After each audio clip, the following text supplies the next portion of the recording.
We're Hassani and Danielle Pettiford, and we're a real couple with real problems who almost called it quits. I was very frustrated. I became very disconnected, very jaded and cold. We have 4 children, going on 20 years of marriage, and we practice what we preach. Our mission, to change the way couples relate to one another and teach them the skills needed to improve the quality of their relationships. This is the Couples Academy Show. Well, good morning, everyone. Welcome to the Couples Academy Show. My name is Hassani. I'm Jeff. And I'm Lakeisha. And we're here this morning to answer your questions. As you know, this is what we do every Friday. You wait all Friday long to have these phenomenal questions answered. So whatever your situation is, some of you are in a precarious situation right now in your relationship. You are in that complicated state. And we're here to help walk you through your journey, to deal with your crisis, to help you overcome the challenges, to give you clarity. And so whatever we can do for you, we're here. So go ahead and post your question. Let's dive right in and give you what you need. Let me just say this was the week that we started our show. So I want to congratulate Lakeisha and Walton Charmaine and Danielle for doing a great job with their shows. We have a few more coming up. Monday, as you know, Sunday, as you know, is Kingdom Marriage. And then the FOUNDRY shows Monday night. So make sure you continue to tune in for things like that. And you got to like, share, and subscribe so you know exactly when these shows are taking place. We appreciate your support. We appreciate your likes and your shares. That's what this is all about, guys. So go ahead and ask your questions. We want to dive right in. We're just going to go to a quick announcement. We have to mention that tomorrow is the Enneagram Masterclass. Many of you have signed up for that. Some of you have been talking about it, but you haven't signed up yet. It's not too late. Go ahead and do that. So watch this quick video, post your questions. We'll be back right on the other side of this. Hey everybody, Danielle Pettiford here, and I am so excited to invite you to our upcoming masterclass entitled An Inside Job. Now, this masterclass is special because you guys have been asking for it.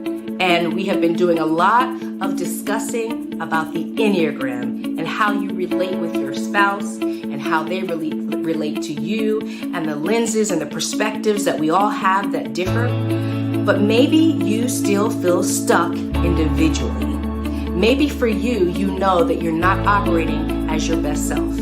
Well, there is a roadmap that leads you right back to you. And it's a very individual journey, but we all can take it together. I'm so excited about this masterclass. I'm excited about showing you how to live a life without fear, without anxiety, without anger, and for you to understand that God already had a plan for you when He put you on this planet. He knew who He had designed you to be. And it's for you to do the digging and discovering to find out who that is so that you can live the best life at the highest calling that God designed for you. So I hope that you will join us in this masterclass. I can't wait to see you there.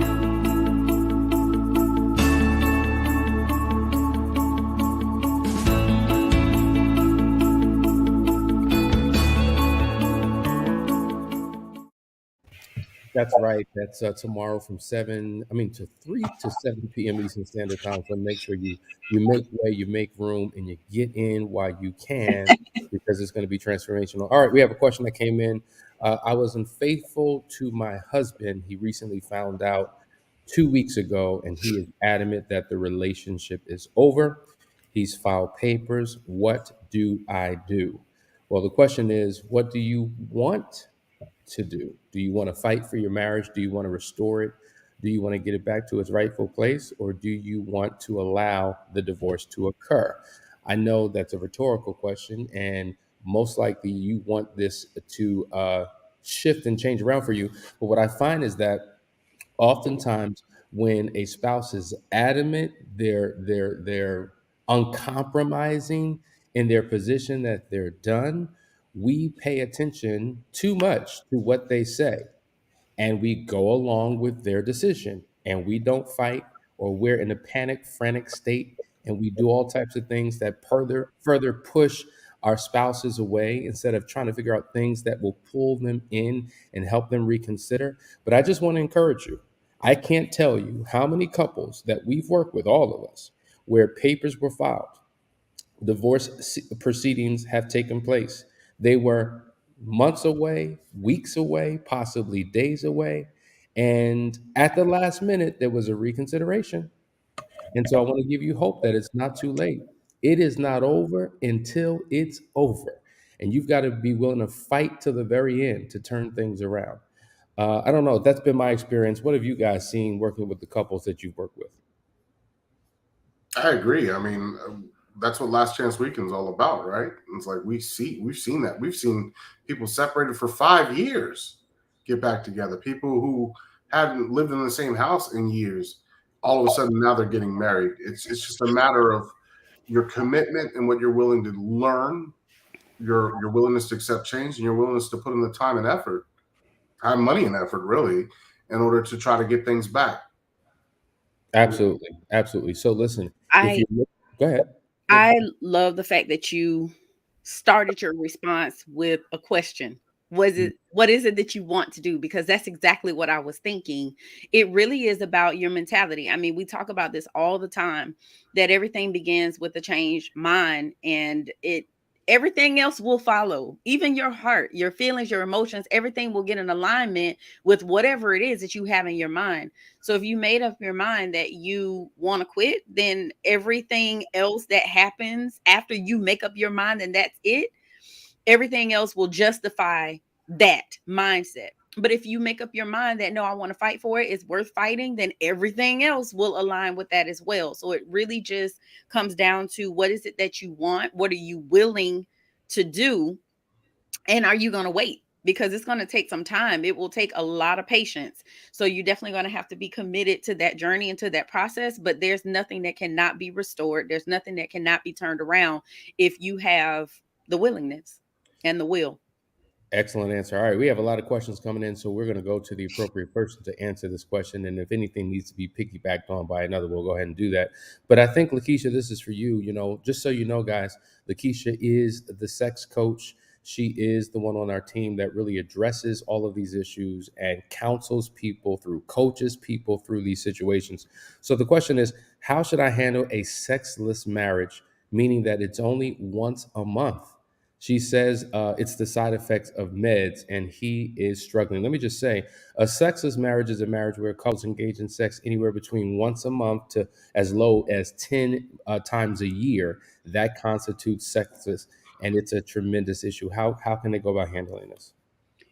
Well, the first thing that I saw that you said is that she says is side effects of some meds. Have you researched this? Have you gone to a doctor's appointment with her to verify that? Has she given you access to that type of information? Because if it is a side effect of medication, there should be a solution.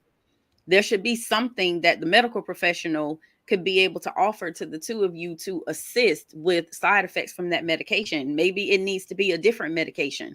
Maybe she needs to try something different. There's so many out there. I don't know what medication it is. You don't have to tell us that. And then I'm not a medical expert. But there are times where if you're having side effects, generally speaking, from a particular medication, that a doctor can change it and put you on a different one. But if she cannot, then what solutions do they have for those side effects from the medications? But let's just say, for conversation purposes, it's not the medication, and there's something else deeper going on within the relationship. You got to get to the root of whatever that is.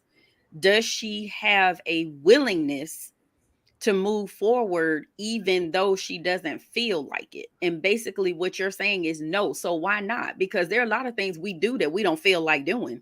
You get up and go to work every single day, and I'm sure you don't feel like doing it. So there are times where we're going to have to make some adjustments for the betterment of our relationship. So again, without digging deeper, without having a conversation with her, I'm not quite sure what's going on there, but I would say have a conversation with her to see if there's something more to it than that.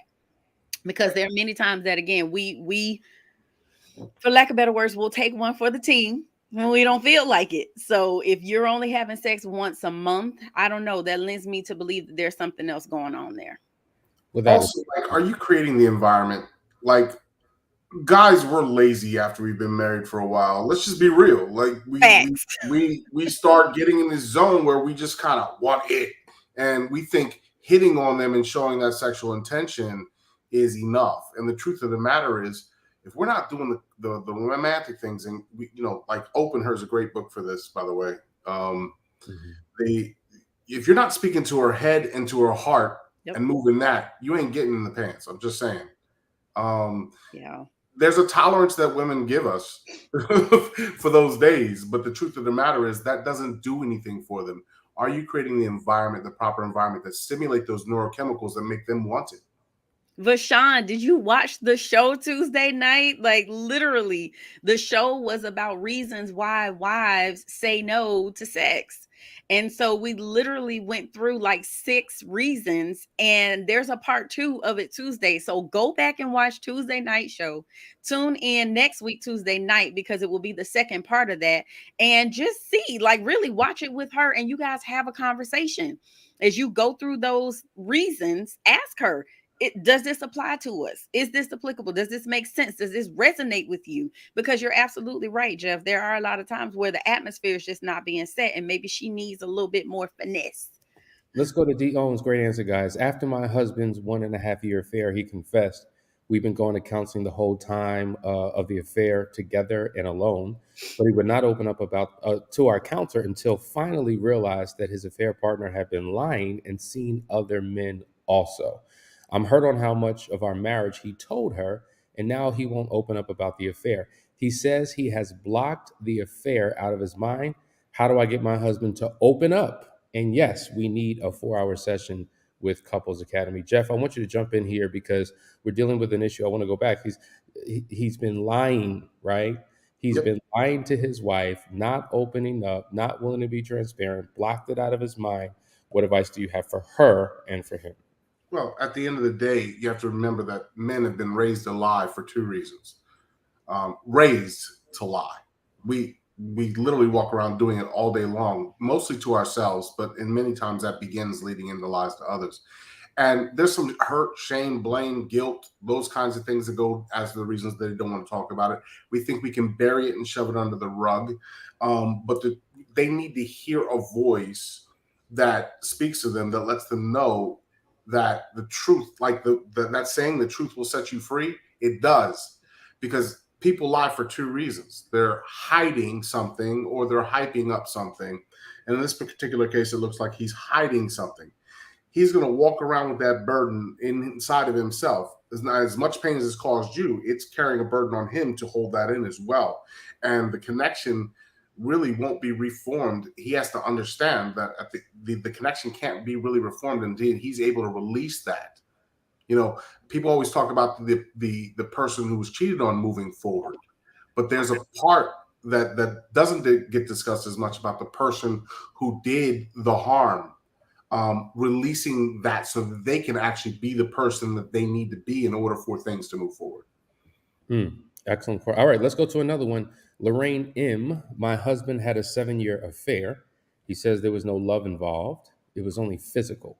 What are your thoughts? He's so transparent, remorseful, regretful now, but I'm still struggling. Well, listen, in my professional opinion, it's hard to have a 7-year affair. That would be considered, by definition, either a marital void affair or an emotional entanglement affair. When it's that long, it's beyond just physical. Now, I do know people who they just have an arrangement. Tuesday at 8, we don't need to talk. We don't need to date. You know what the time is. You know what the spot is. We go, boom, and I'm about my business. So some people have that mentality. I would love to know the details of this particular affair, but overwhelmingly, when I hear things like that, it's a form of minimization. It's a form of making little of or light of what it really was. When you see over a 7-year process that there have been countless phone calls, countless text messages, countless visitations beyond the moment that they actually physically engage in sex, all of that speaks to an emotional entanglement. And you can't compartmentalize aspects of who you are. You bring your heart, your mind, your spirit, your body into everything. When I'm eating a meal, I bring all of me into that meal. When I'm playing basketball on the court, I bring all of me into that experience. When I go to work, I bring all of me into that experience. When I'm engaging in an affair, I bring all of me into that experience. I can't choose to leave a piece over here, a part over there, another piece at home. I bring all of me, and emotions are involved in that. So either I really, really, really, really liked who this person is, or I liked how I felt when I was with that person. That's emotional. So when Mhm. people try to say it was just physical, no, maybe they're lying, or they just have no understanding on what the emotional aspect of who they are is. Now, I will say also that a lot of men, unfortunately, haven't tapped into their emotions. That's right. And so they don't know how to feel, or they don't know how to process, because just as men were raised to lie, women too. A lot of men have been taught to suppress their feelings and emotions and to not identify them. Don't cry, you're a boy. Be strong. Don't, And so when it comes to emotions, it's like a distant relationship we have with it. So I think he's speaking either out of ignorance or he's lying, minimizing. And it requires a deeper dive. And that's why it's important to discover the why and helping to comprehensively know what an affair is and what it's not, and how you get caught up in the transitions and all those things that take place. And so you need to be with the right person who's going to guide you through that process so that you can get the healing. Because it's just like, listen, I've seen so many spouses have evidence and proof of something. They got it right here in their hand. Here's the receipts, but their spouse continues to deny, and they struggle. They're in a struggle because even though they have the evidence, until their spouse acknowledges it, they don't have any peace. And so here's an indication, or here's an example where that spouse has to be completely transparent about what it was, so that the spouse can get some peace, some clarity, some closure, so that they can begin to move forward. It's also Yeah. neurochemically, I'm not going to say impossible because GABA is present too. It's neurochemically impossible, close to impossible, to, unless there's like some psychological disorder or some chemical imbalance, for them not to have some kind of bond, because oxytocin's highest presence is during orgasm. And oxytocin is what creates a bond between two people. That bond is emotional in its very nature because it's neurochemical. And at this, when we look at it just on the surface of it, typically men who have sex with women they're really not interested in, they're doing it because of just a marital void, or and they feel disgusted afterwards and they don't want anything to do with that person, and they move on. They may do it again, but they're going to do it with somebody different because they're going to feel ashamed. They're not going to feel that bond with that person. 7 years is a bond. Yeah, she went on to say went for counseling for a year, was not helpful. I can't initiate a hug, kiss, sex. He keeps telling me he loves him. I don't know if that was a typo or not, but says I feel he's gotten away with his infidelity because I'm still with him. You're still struggling, sis, because he literally was living a double life. You cannot be in an affair with someone for 7 years and it not be considered a relationship. Even if he didn't consider it to be, whomever he was having the affair with, they did. Like he literally, as Asani said, like literally, how do you separate parts of you and only give them pieces? Like that's just not the case. So What about the issues no one ever talks about? Like, okay, so what happens when you're not attracted to your spouse anymore because they've put on pounds? I know that that's happened in my relationship, or these kinds of things happen and they're never discussed because nobody wants to right, hurt the other person, but they end up right. hurting the other person more by acting out, as opposed to having real conversations and maybe doing something together, not in a judgmental fashion, but having a real conversation about what needs to change. And I know Exactly. this is She's still difficult. stuck too because he's telling her that it wasn't emotional. There was no love. It was just physical. She's stuck because it doesn't make sense. Yep. I mean, exactly. So hopefully that answer helped you. Asia, I see your comment, but it's long, it got cut off. I just need you to ask a question so that we can answer the specific question. But in the meantime, Jessica, my husband cheated on me after more than 1 year. He refused to watch videos. I feel better now. I still continue my recovery watching videos. He changed his behavior. How can I motivate to do it? Thanks. How can you motivate him to watch videos, go to counseling? I'm not sure what the question is, but how could you motivate him? Come on, Jeff. Come on, Jeff. I know you're busy. Come on, brother. Bring Come yours on. off. We live on air. What's going on up in here? Bring Really? yours off. We live on air? You can't mute your phone over there? It's because it's coming through the computer. I have to disconnect it. These are the Sorry. bloopers that we love here on the show, live and direct. But listen, what do we do? How do you motivate him? Well, what's the source of his motivation? Everybody has a source of motivation, and you have to figure out what that is and tap into that to get him to get on board. If you could show him and reveal to him how he benefits from his involvement in your recovery. That may be another thing. Also, getting exposed to other couples, possibly other success stories, other people who have been where you currently are at, and they're now on the other side of it, and how wonderful and blissful. Yep, that's what it is. Those are the things that you need to do. And when you do those things, you'd be surprised. I know that people oftentimes are motivated to do things at different seasons. And so that's the struggle. Like when I want it, you don't. Then when I slow down because I can't take it anymore, now you kick into gear. Now you want me. It's just one of those things. But I would encourage you to be consistent in what you're doing. Be the thermostat. Be the not the thermostat.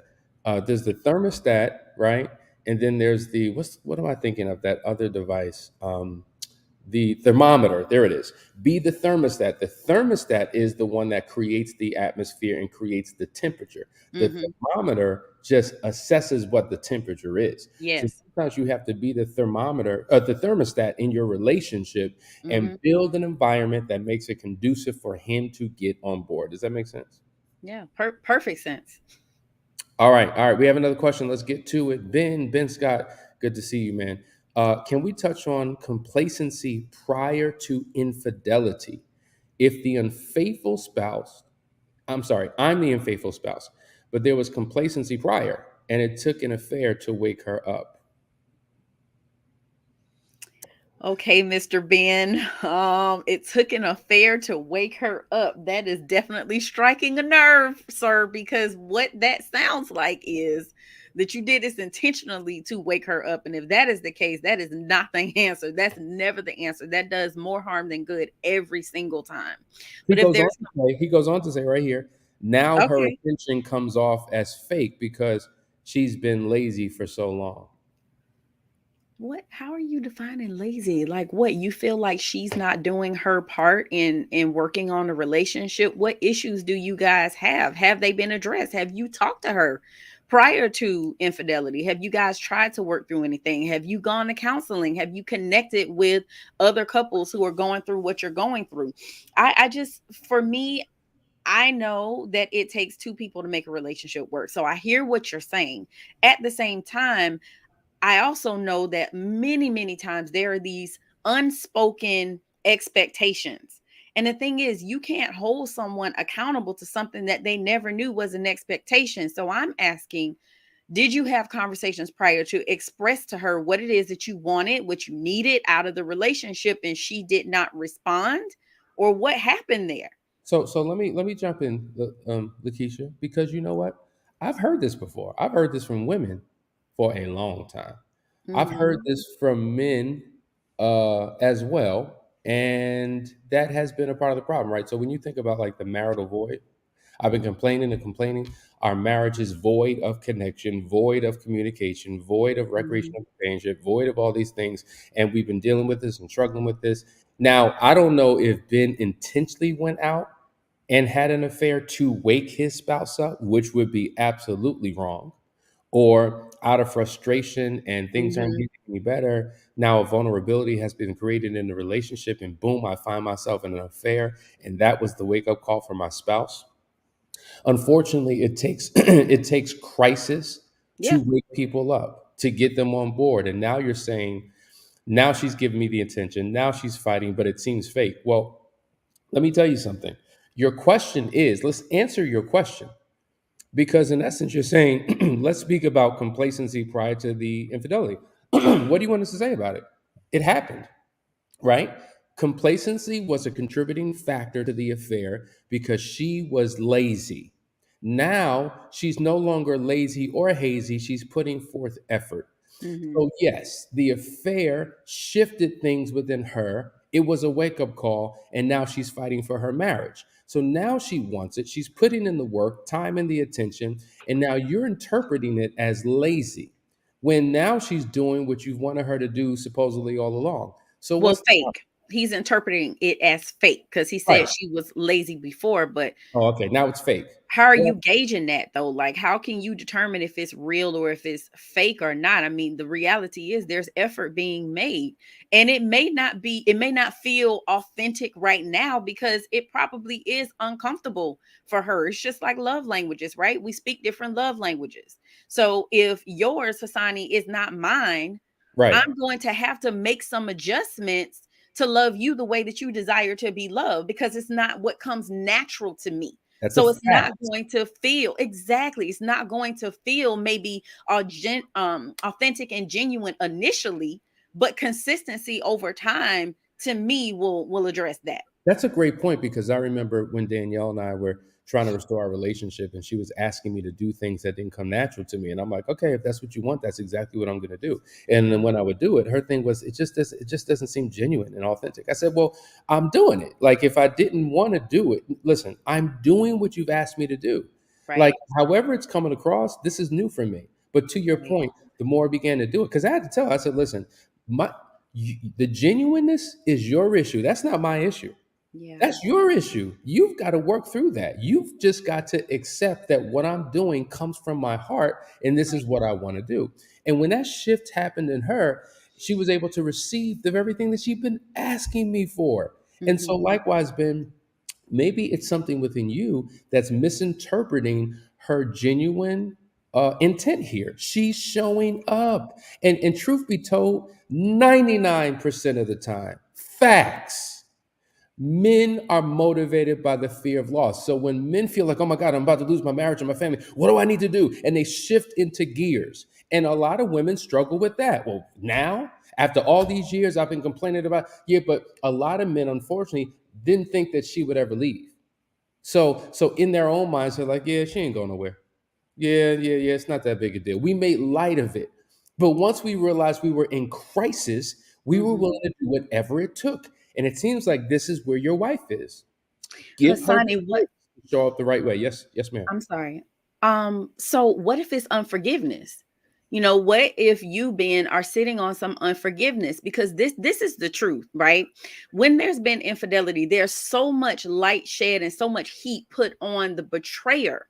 But there are times where the betrayed, there's unforgiveness there's unforgiveness on both sides, right? The one who was cheated on, they don't want to forgive. The one who cheated, there was something going on prior to the infidelity. And have you forgiven her for that laziness? Have you forgiven her for the complacency? Have you let go of that? Have you released that? Because if you haven't, then everything that she does is going to look like what it is that you experienced before. Now you hit it on the head. Boom. Matter of fact, you hit that smack dab right on the head, and that's exactly what it is. It is unforgiveness. It is unforgiveness. And so the recovery process is something that both of you must go through in Yep. order to get to a healed, restorative place in the relationship. And if you're struggling with unforgiveness, it doesn't matter what she does. You Yes. will discredit, you will minimize, you will discard, you will justify why you don't need to receive nothing because that ain't real, that's phony, that's not the case. Right. Sometimes you have to make it's the lenses you may be looking through. When you take, oh wow, I could, oh wow, oh, it is genuine. It Yeah. is authentic. I can accept it. And that's what you need to begin to do. We all look through different lenses that oftentimes can misinterpret what it is that we're experiencing. But Yeah. great point, Lakeisha. There's a lot of more questions. Let's jump to these. Jay says, the why of the affair was never explained, and I can't move forward till she explains the why to me. And guess what? I get it because this is the Mhm. space where most people struggle. Yeah. It's not so much the details of the affair, but it is the why. And this is why the full disclosure process is the first step in the recovery process. You can't build a healthy foundation in your marriage if you haven't tackled and overcome this very essential piece of the process, and it is having a full understanding and clarity on what has happened, what got us to this place. Because if you're tight lipped, And if you're not willing to share, how can I trust that this won't happen again? How can I trust your heart and your intentions? I feel like I'm living with a stranger. I feel like you're selecting what you want to give me. It's the trickle truth. There will be a wedge of distrust in the relationship, and it's just going to make everything horrible. And no matter what happens, we're always going to wind up coming back to this conversation until it's Yep. resolved. Yeah, I just want to add on to that. Please do not try to do full disclosure by yourself. We have had couples that have come in and they're like, we did full disclosure. So they want to try to skip that step. But full disclosure is not just you telling your spouse everything. It is a strategic, well thought out, well planned, researched process that is very, very difficult for just the average husband and wife to do on their own. It really needs to be with a professional. So please do not try to do full disclosure on your own. Please reach out to us. Let us help you. Absolutely. JR has a question that says, how do you face a quantifiable issue that comes from conscious incompetence without the resources needed to solve the issue? Great question. So, conscious incompetence simply means I know that I don't know. I know that I don't know the answer. So, how, if I know that I don't know, how can I tackle this quantifiable issue? Well, you have to connect with someone who's consciously competent, Mhm. right? Your conscious incompetence, your inability to solve the problem means that either you have to become consciously competent or you have to connect with someone who is consciously competent in spaces that you're not to give you wisdom, insight, know how to begin to grapple with that particular issue till you bring about resolution. And for instance, to make this plain, because I know these are big terms and terminology, if you're struggling in your relationship, that means that you're consciously incompetent. I know I can't figure out what I need to do. What do I do? Let me connect with consciously competent people like Lakeisha, like Jeff, like Walter Charmaine, like Danielle, like myself, so that we can help you deal with these quantifiable issues to bring about resolution. So there it is. I love the sophistication of your thinking.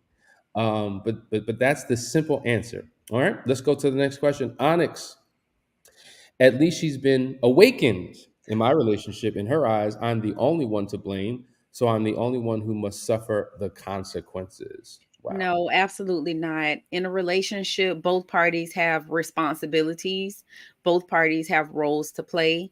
And when the relationship does hit a rough patch or a tough spot or goes into crisis or whatever, both parties have responsibility. This Yeah, is the thing. When you've been betrayed, it's really hard for you to step outside of your own hurt and pain and really take a long, hard look at yourself. Well, that is what we do here at Couples Academy. We are here to show both parties, help you identify, walk you through, guide you, facilitate this process where you're able to see yourself. A lot of that comes from Enneagram. A lot of that comes from understanding your personality type and how you've been showing up in the relationship. So I highly recommend you sign up for that masterclass this Saturday, because I tell you, you will learn so much. And I hope that the spouse who is not able to see the role that was played in the demise of the relationship will tune in as well. absolutely. A couple more. I hope you don't mind, Lakeisha. A Oh, I'm question good. comes from Amanda. Can you speak to alcohol addiction and infidelity once someone is sober for a while? My husband is sober 2 years this week.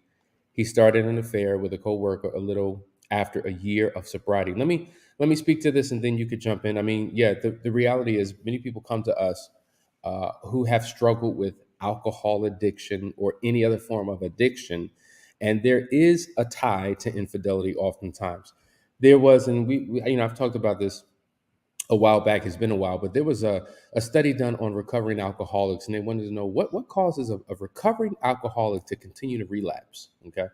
And so what they discovered is that there were these internal mood states within every alcoholic that drove them back to the bottle. And these internal mood states were put in the form of an acronym called HALT B, HALT hyphen B. The H stands for hungry, that whenever they became physically hungry, rather than eating food, they would drink. The A stands for anger, that whenever they became angry and didn't know how to deal with their emotions, they would drink to suppress or to sedate themselves to get to a calm place. The L stands for lonely, right? Because when you have an addiction, oftentimes you isolate yourself because you are hiding your addiction from others. You feel others won't understand. You don't want to be judged by others. So you find companionship in the bottle in ways that you feel you can't get it in other humans. The T stands for for tired, excuse me. When you become physically tired, people have routines and rituals. Like alcoholics oftentimes will drink right before they go to bed because it allows them to get a good night's sleep. The B stands for bored, right? Bored. Idle mind is an evil mind. Some people drink, some people smoke, some people sex, some people shop. We do all types of things. Now, when the addiction to the alcohol has been overcome, here's the reality.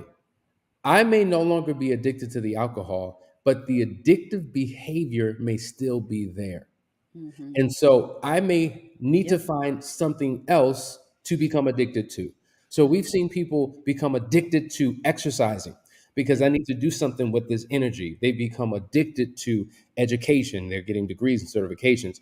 And so if the addiction is still there, you have to find a positive outlet for that addiction so it doesn't cause negative consequences on your life and your marriage. So he shifted from alcohol to an affair, right? There are hidden addictions. Now, oftentimes when we think about affairs, we think sex addiction, but there are hidden addictions within addictions Mm-hmm. that people may be still struggling with, and they no longer use alcohol to solve the problem. They'll use something else to solve the problem.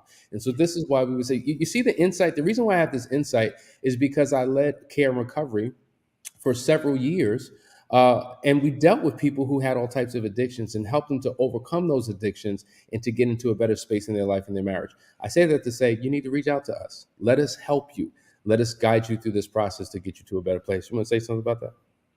No, perfect. All right. All right. We got a couple more. Oh, man, I'm just going to know. They're popping up all over the place. Here's a question. Will the masterclass be recorded for future viewing? Yes, it will. Thank you for asking that question. Now, we know for some of you, you're just hearing about the masterclass. You can click on the link in the description. If you are not available to be there live, it will be recorded. You will get all of the handouts, the exercises, so you will not be missing anything other than a live experience. So you can still register knowing that you will not be available. Guys, Yeah. oh, Ben, let's go back to Ben. The affair that he had wasn't Okay. All right. intentional. There it is. Hassani, there was a clarification to Okay. Asia's question, and so I won't read the whole thing. But basically, what she's asking is for structure with the recovery process. She's saying they've been watching videos, but like they really don't know what they should be doing moving forward.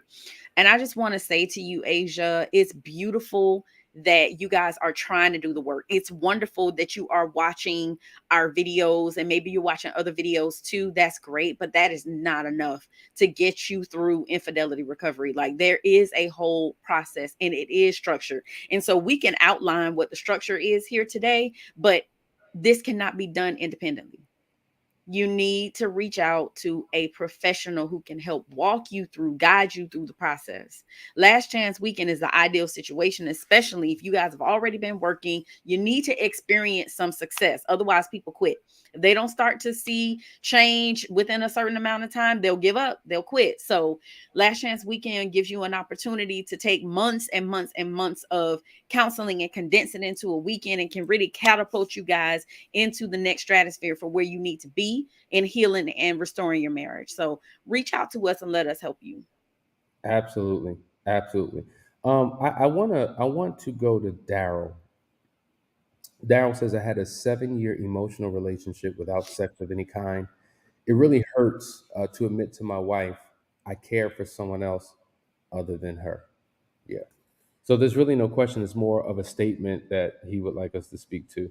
I want you to answer that because I have a piggyback question that's similar to that, but I want Okay. you to start us off, Lakeisha. Yeah, so I mean, this is not the first time we've heard this, that there have been emotional affairs that's exactly what it is. There is no sex.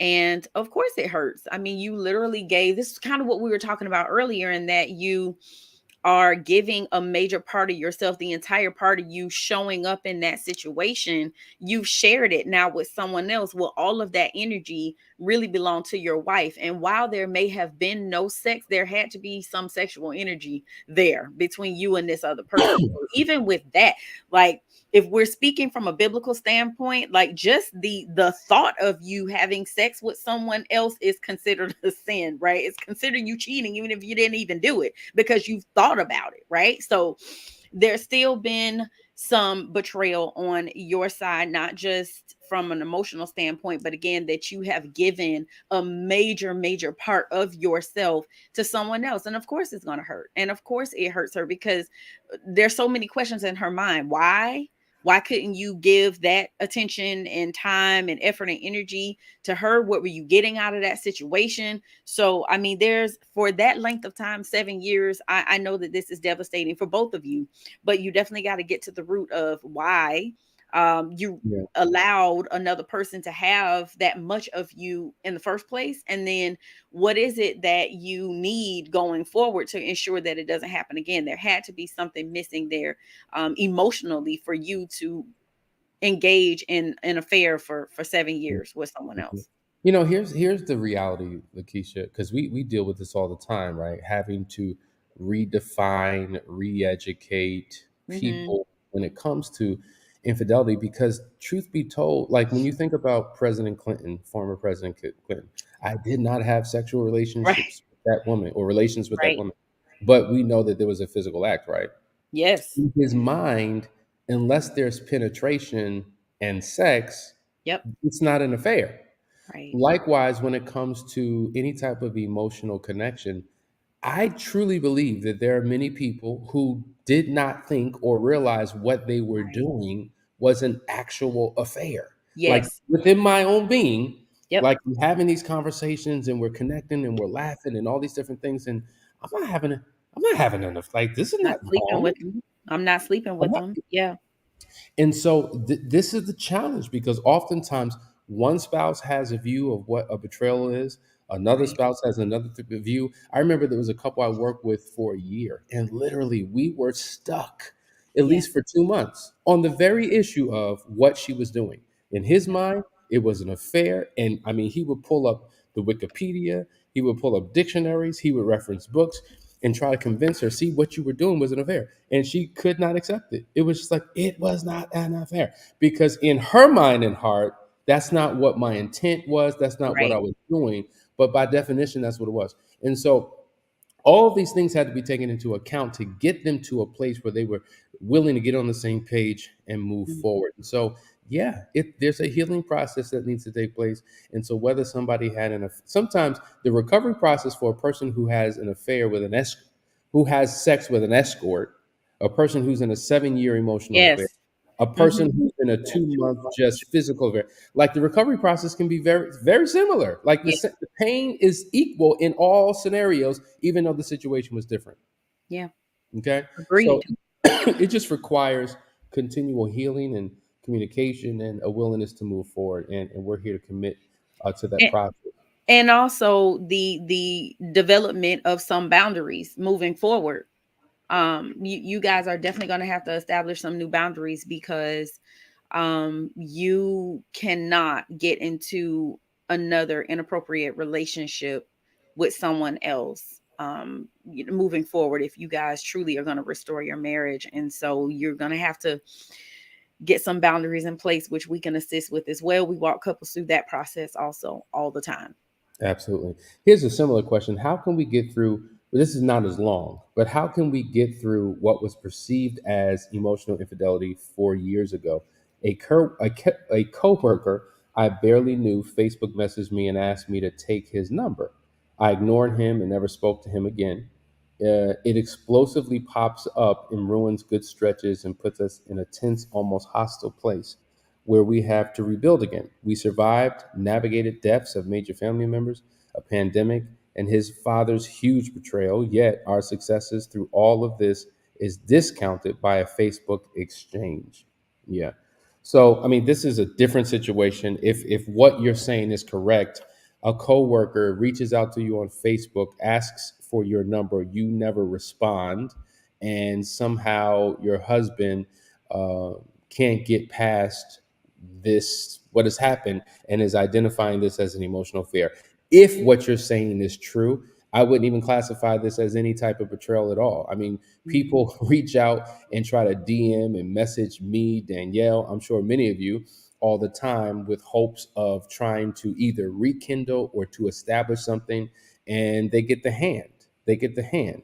And so some people just don't respond at all. Other people do respond with a message that indicates how inappropriate and how it would never happen. And so I would love to hear more about the story from his perspective, because Mhm. for you two to be struggling over this, there's got to be something more. There's got to be another side that I'm not hearing, because it doesn't make sense to me, but maybe this makes sense to you, Lakeisha. I don't know. I mean, maybe in his mind, he had different expectations of her. You know, maybe he was expecting her to respond Hmm. in a specific way to say that, absolutely no, you cannot have my phone number. Please don't disrespect my husband by asking for my number.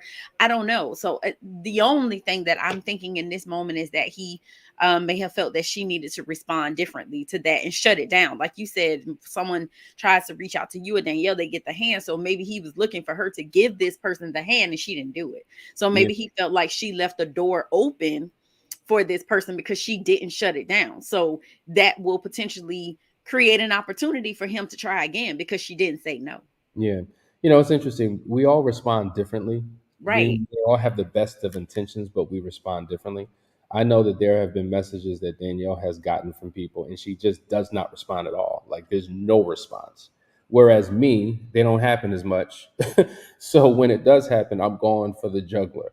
And, I remember somebody was just like pressing. And I was just like, what, like this chick back up. And she was pressing. And please indulge me. I just want to read this. So she kept pressing. She was liking photos. She was inboxing me, and I was just like, you know what? Let me just address this thing.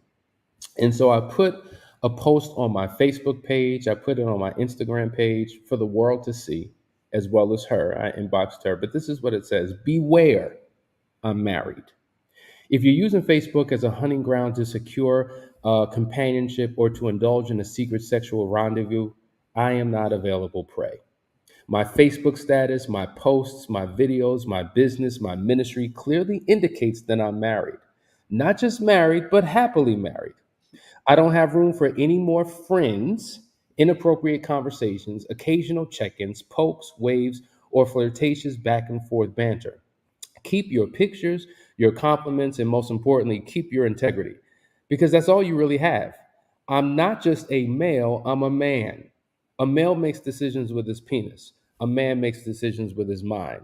I surround myself with real men to ensure that I live in integrity. This post is not meant to expose women who have shamelessly pursued me through Messenger. Rather, this post is meant to expose me for who I really am, happily married. Mhm. Anything and everything that I will ever want or need is found in my wife, Danielle Pettiford. Take a hard look at this picture, because I posted a picture. There is no me without her. We're a package deal. And if that's something that you're into, the answer is still no. I'm a member of a new sexual revolution, and I'm leading a movement of honest, integral, faithful men and women who choose to honor God's first institution, marriage. Regardless of your past, it's not too late to jump on board this train. It's a one-way ticket on the path to marital fulfillment. Who's joining me?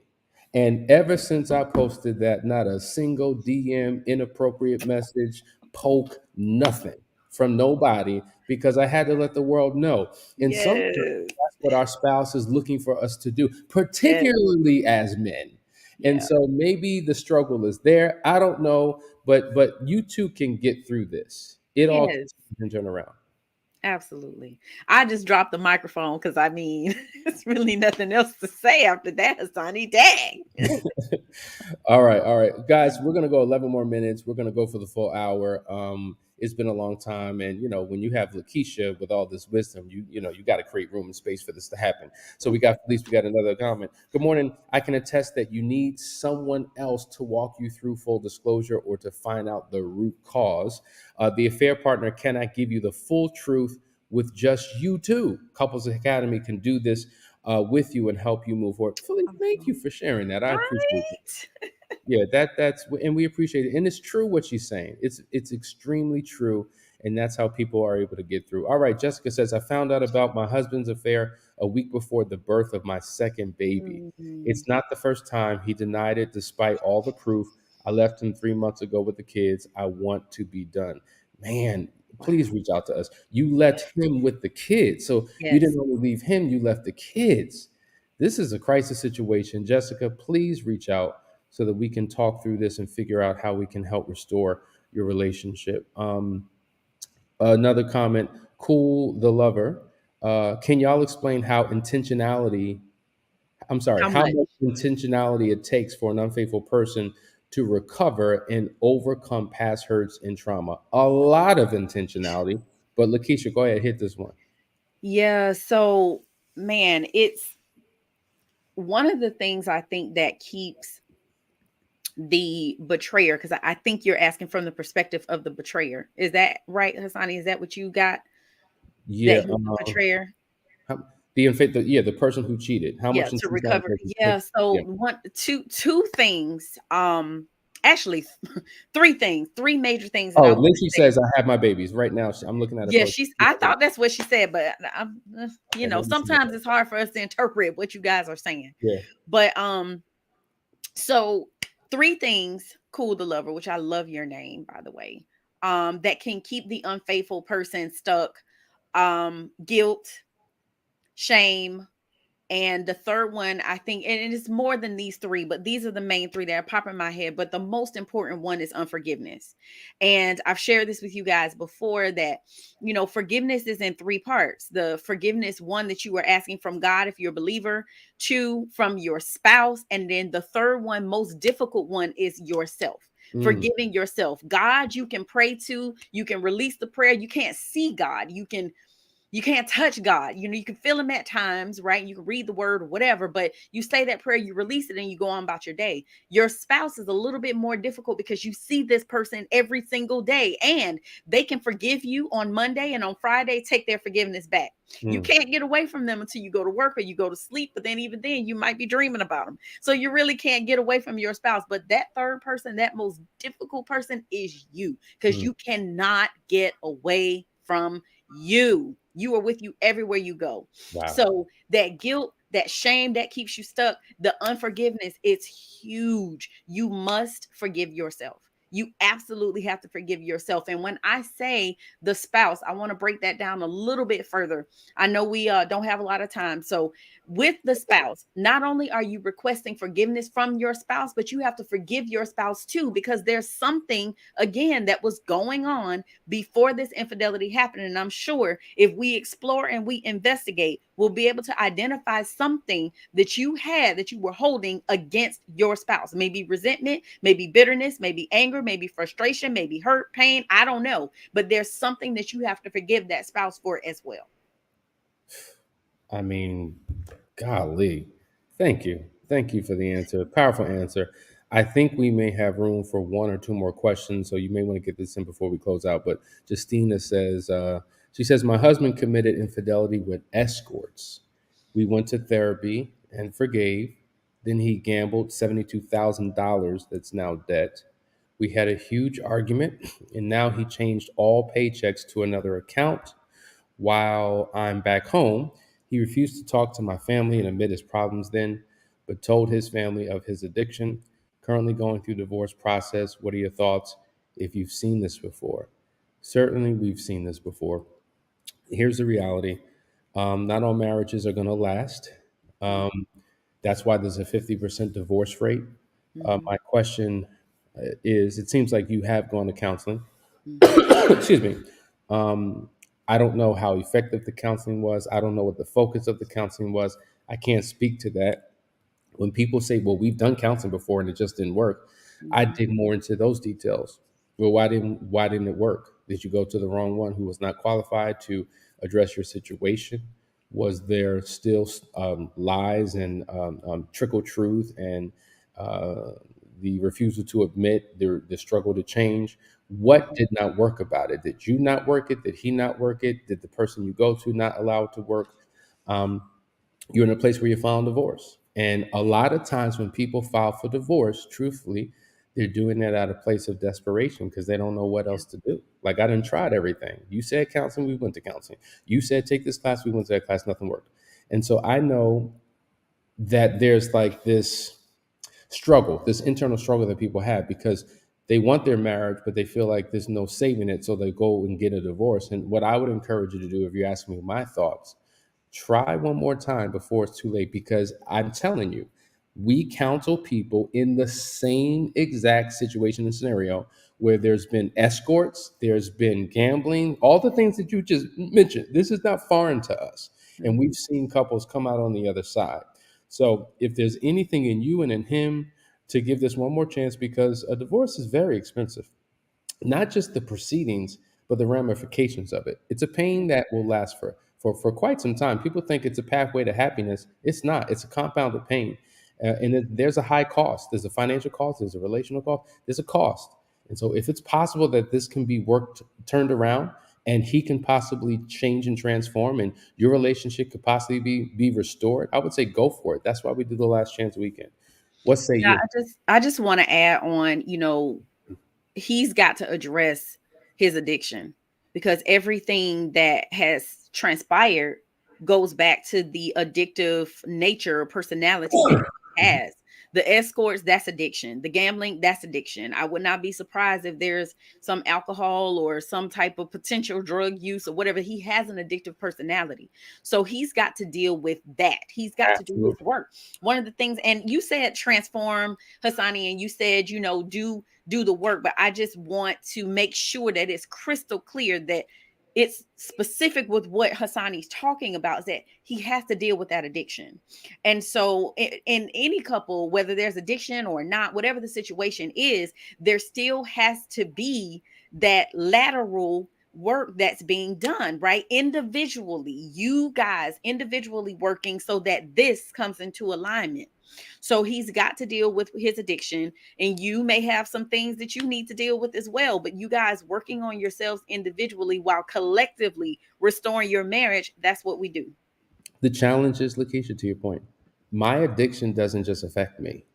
It affects my spouse. It affects my kids. It affects the entire household. Absolutely. And so you're right. I am the lowest common denominator in my relationships. And until I begin to work on me, everything else will remain the same. I could try to fix the relationship all I want. I can't fix my marriage and still hold on to my addiction. I got to release my addiction. And as one of the benefits is that it will heal and help the marriage, right? So I agree with you that 1,000% when you talk about the work that needs to be done. Guys, we appreciate you. We thank you for staying with us for a full hour. Hope that you got something out of it. Listen, the reason why we're here is to be a beacon of light to you, to be a source of encouragement and inspiration to you, to give you tips, to give you guidelines, to give you strategy, implementation.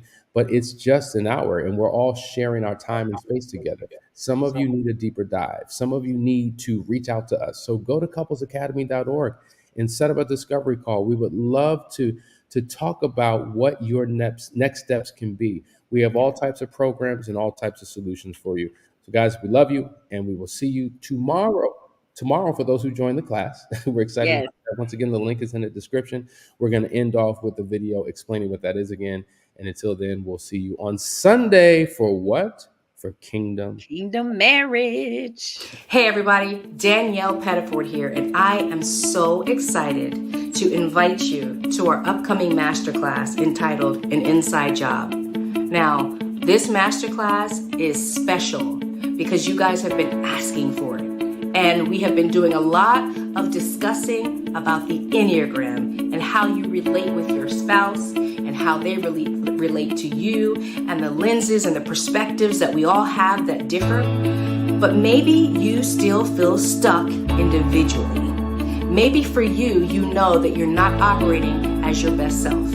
Well, there is a roadmap that leads you right back to you. And it's a very individual journey, but we all can take it together. I'm so excited about this masterclass. I'm excited about showing you how to live a life without fear, without anxiety, without anger, and for you to understand that God already had a plan for you when He put you on this planet. He knew who He had designed you to be.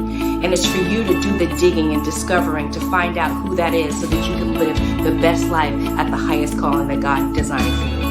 So I hope that you will join us in this masterclass. I can't wait to see you